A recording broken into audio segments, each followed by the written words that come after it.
Bueno, Dios les bendiga, hermanos. Em,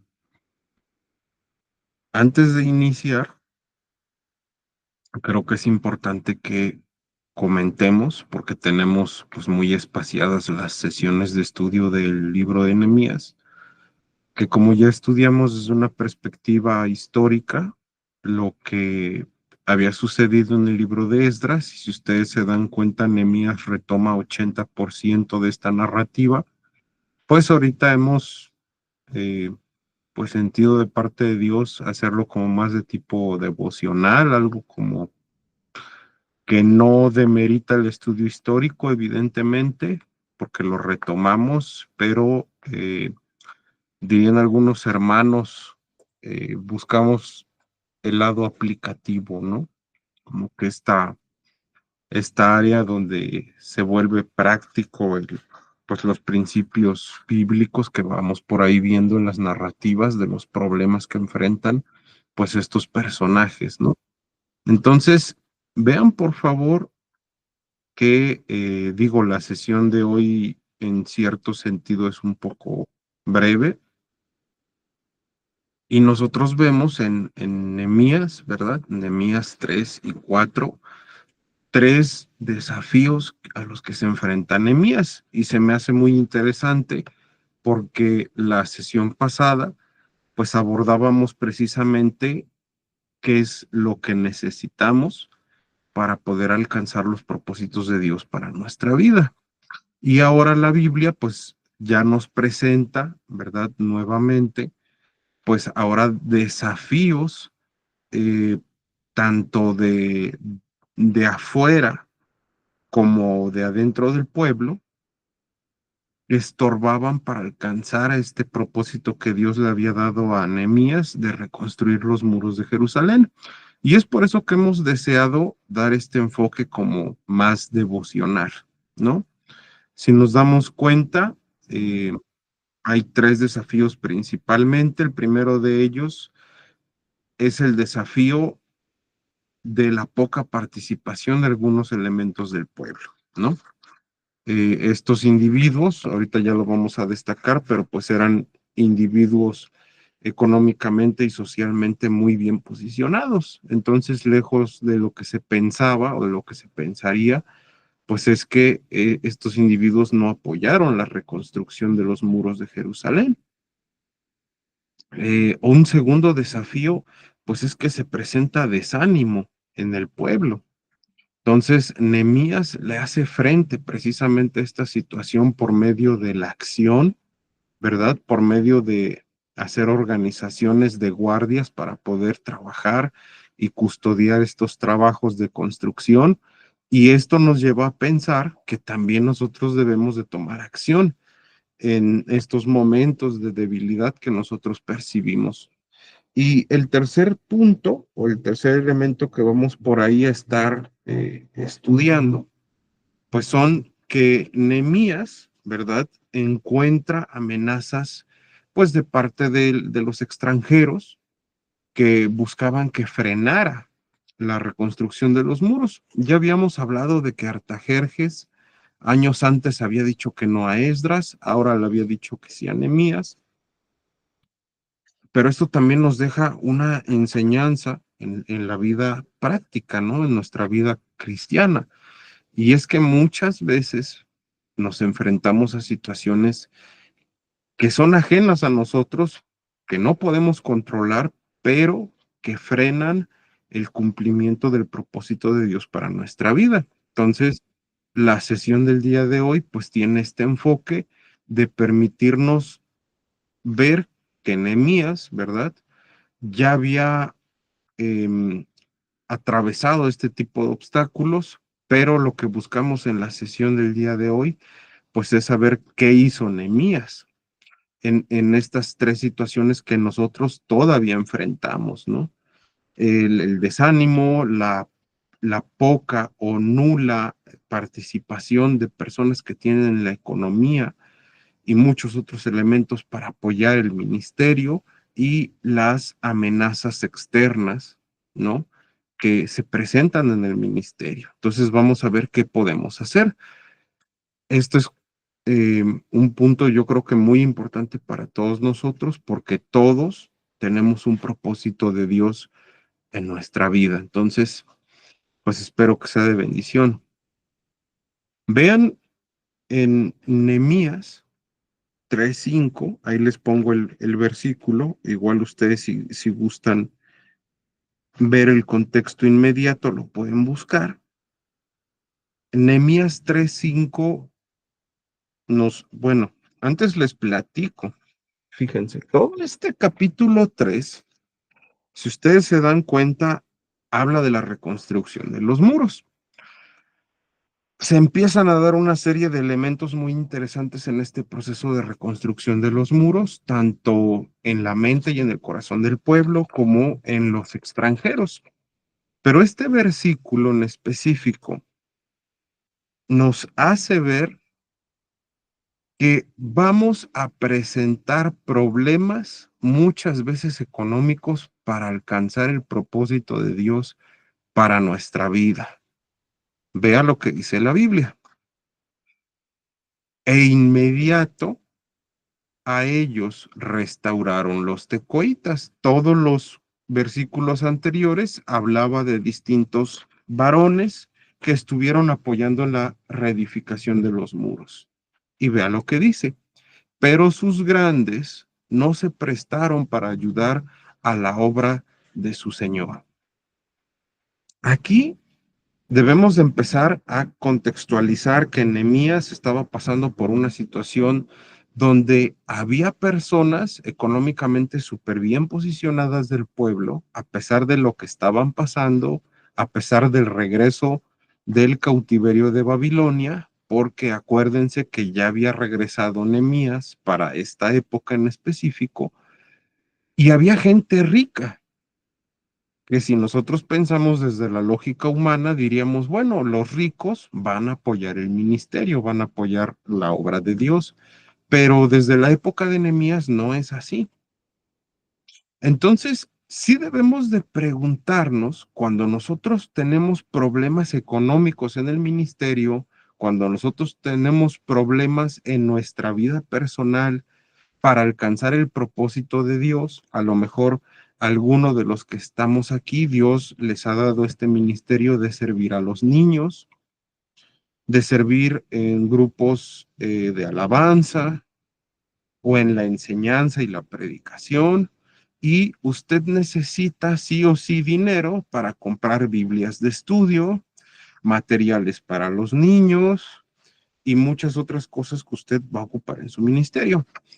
Sí cabe preguntarnos, pues, ¿qué dice la Biblia? Fíjense, y esto es un punto que a lo mejor nos va a confrontar, pero ¿qué dice la Biblia sobre confiar en los recursos económicos para alcanzar el propósito de Dios para nuestra vida?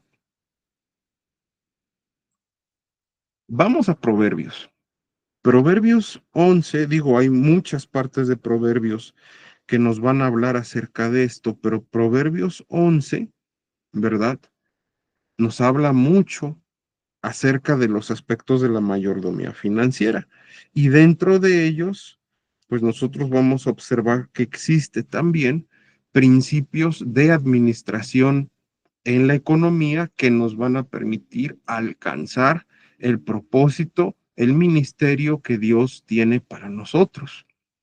Vea Proverbios 11:28, dice lo siguiente: el que confía en sus riquezas caerá, mas los justos reverdecerán como ramas.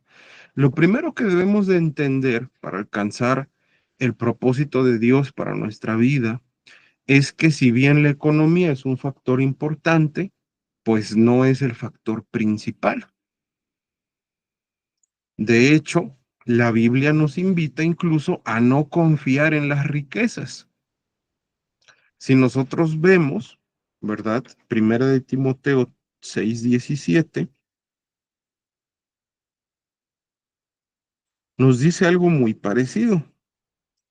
Primera de Timoteo 6:17 dice lo siguiente: a los ricos de este siglo manda que no sean altivos ni pongan la esperanza en las riquezas, las cuales son inciertas, sino en el Dios vivo que nos da todas las cosas en abundancia para que las disfrutemos.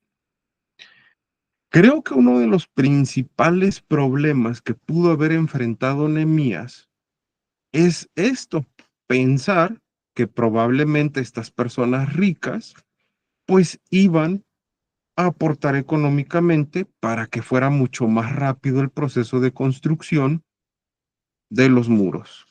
Y creo que muchos de nosotros estamos batallando con este problema de decir, bueno, Dios me ha llamado a un ministerio en específico, pero no tengo los recursos, el dinero, la infraestructura, ¿verdad?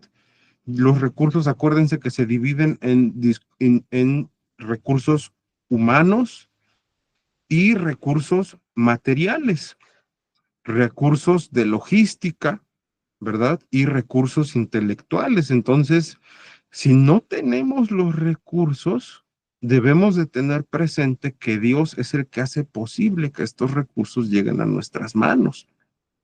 Ahora, Lucas también nos dice algo muy interesante que nosotros debemos de tomar en cuenta. Y les digo, honestamente, esto no solo se aplica al ministerio, se aplica a nuestra vida diaria. Todos aquí trabajamos y a todos nos preocupa la economía. Y todos tenemos un llamado de Dios, un propósito de Dios para nuestra vida. Y necesitamos economía para hacerle frente. Entonces, vean lo que dice, por favor, Lucas 12:15.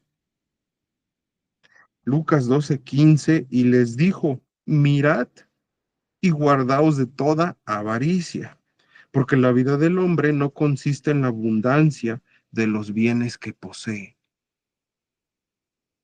Muchos pensamos que entre más vamos a tener, mejor vamos a estar, que entre mejor equipada esté la iglesia, mejor va a estar espiritualmente. Que si podemos poner pantallas de alta definición de 80 pulgadas en la iglesia, va a ser lo mejor. Que si podemos invertir miles de pesos en una buena infraestructura de lujo, pues va a ser lo mejor. Pero la realidad es que no es así. La realidad es que nosotros necesitamos entender que para Dios los recursos no son una limitante. Si Dios nos ha llamado a hacer algo, evidentemente Él nos va a dar todo. Y vean por favor porque el versículo aquí lo dice. La vida del hombre no consiste en la abundancia de los bienes que posee. O sea, Dios da lo necesario. Si bien la Biblia nos habla en el libro de Proverbios que la mano diligente enriquece, debemos de tener en cuenta que nuestro tiempo debe de estar prioritariamente regulado por nuestras actividades espirituales, como el ayuno, la oración y la lectura de la Biblia, y por el servicio a Dios, no por buscar dinero. Y eso es algo que debemos de tener en cuenta, que también hay un balance. Yo debo de trabajar para proveer a mi casa porque es un mandato bíblico, pero no puedo descuidar el ministerio que Dios me ha dado y no puedo descuidar evidentemente mi vida espiritual, porque de mi vida espiritual, de mi comunión con Dios, surge todo lo demás. Y esto es muy importante que lo tengamos en mente. Ahora,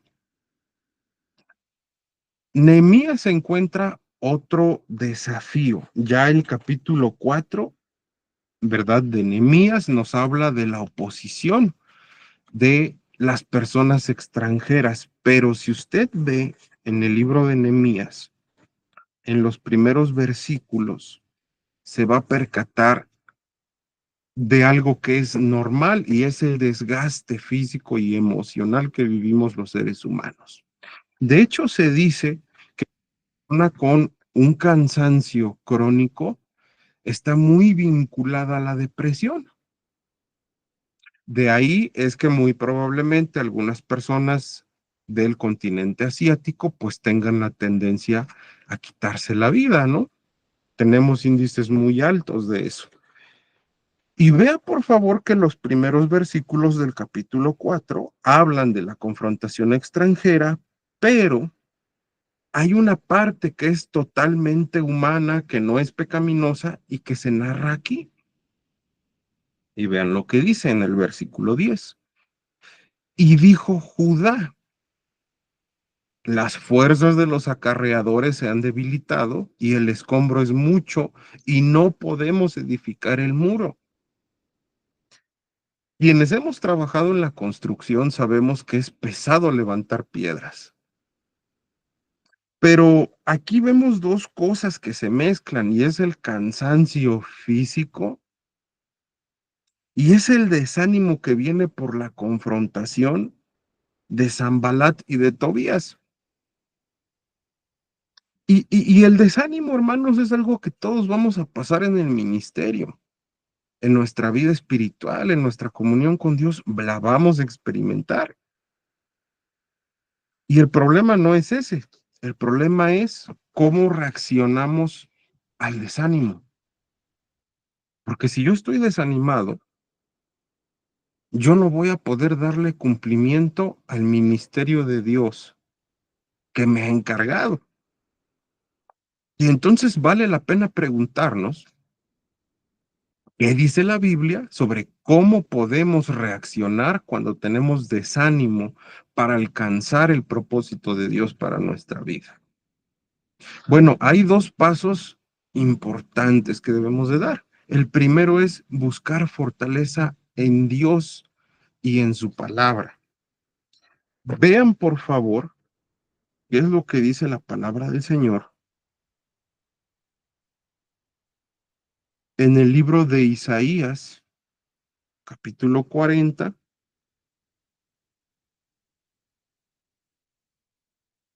a partir del versículo 29.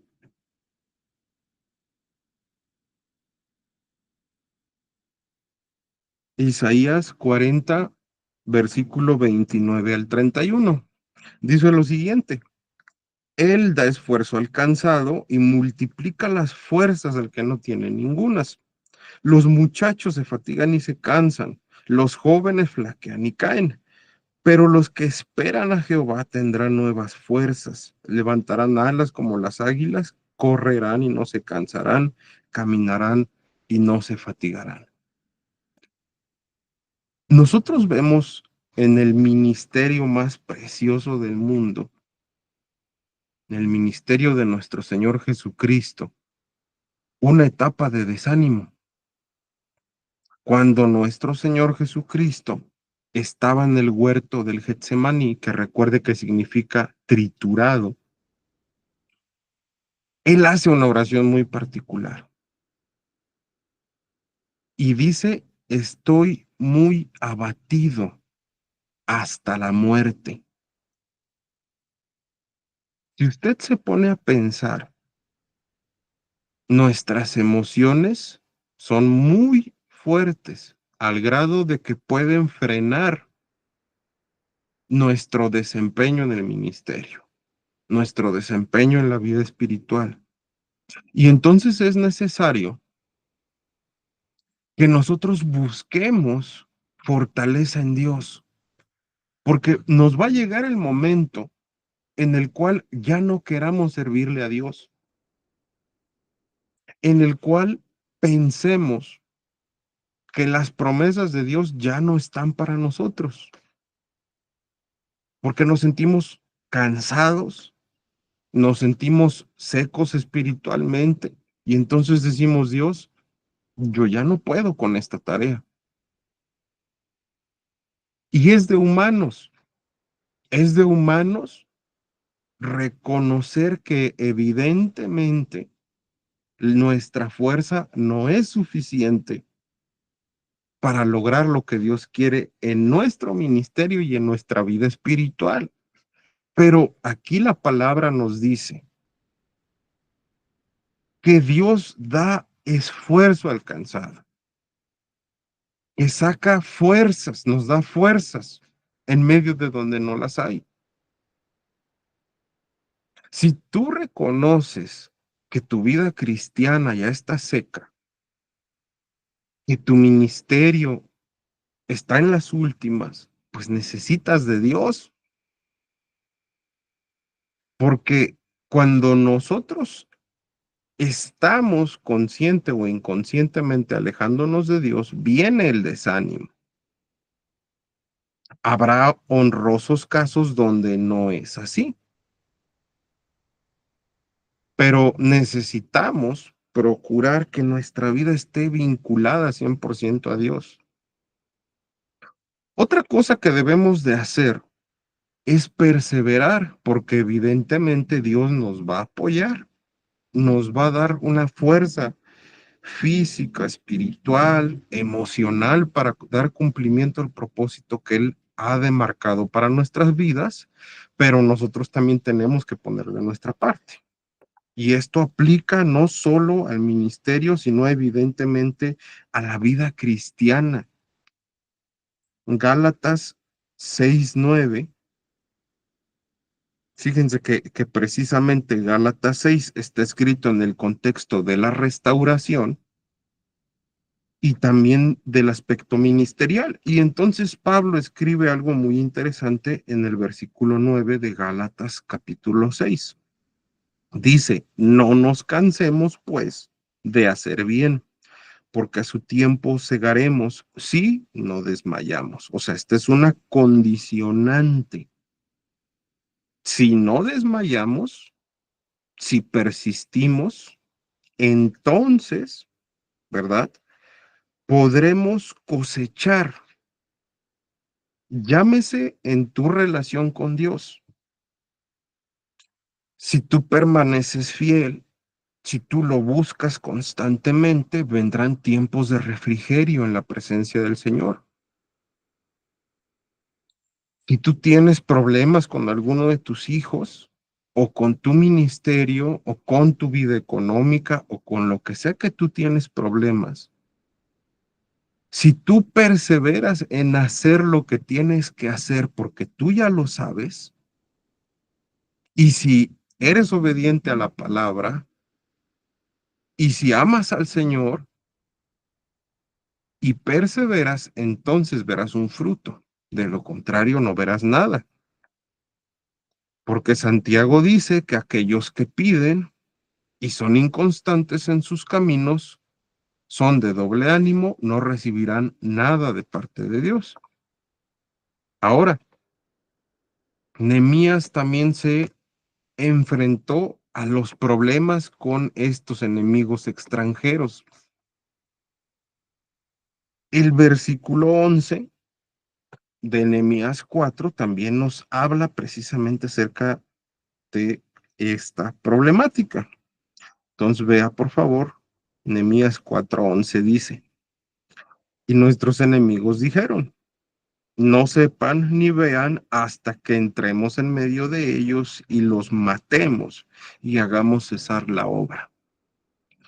Muchos de nosotros, hermanos, todos mejor dicho, vamos a presentar problemas para cumplir el propósito de Dios en nuestra vida. Problemas externos que van a atacar este propósito. Llámese la economía, la falta de educación, la falta de elementos en nuestra comunidad, en nuestra iglesia, para poder lograrlo. Y entonces sí debemos preguntarnos, pues, ¿qué dice la Biblia sobre cómo debemos de reaccionar cuando pasamos por situaciones que dificultan alcanzar el propósito de Dios para nuestra vida? La Biblia nos enseña, aparte de lo que ya veíamos en el punto anterior, que es aplicable también a esto, que debemos de recordar que todo lo que nos pase, Dios lo va a orientar para nuestro bienestar. Romanos 8:28, y fíjense que este capítulo es un capítulo interesante porque habla precisamente de los problemas que presentamos en la lucha entre nuestros deseos carnales y la voluntad de Dios por medio del Espíritu Santo que nos la revela, este conflicto, ¿verdad? Como los muchos otros conflictos que vamos a mostrar, debemos de entender que Dios toda la adversidad la puede transformar en un beneficio para nosotros. Vea, Romanos 8:28. Y sabemos que a los que aman a Dios, todas las cosas les ayudan a bien. Esto es, a los que conforme a su propósito son llamados. Si tú vives en escasez, va a ser positivo porque vas a aprender a estirar al máximo tus recursos. Si tú vives en una enfermedad, puede que se vuelva positivo si aprendes a confiar en Dios como el sustentador de tu salud. O puede que te lleve a cambiar tus hábitos de tu estilo de vida al grado de que desaparezca la enfermedad por medio de el cambio de tus estilos de vida. A lo mejor tienes problemas en tu matrimonio, pero Dios puede hacer que surja la paciencia en tu corazón y entonces cambie drásticamente tu carácter. Todo depende de cómo tú veas las cosas y de que recordemos todos juntos que nuestra adversidad, nuestros problemas pueden ser utilizados para la gloria de Dios y para fortalecernos. A grandes rasgos, esta es parte del estudio devocional del libro de Nehemías. La próxima semana seguiremos con él.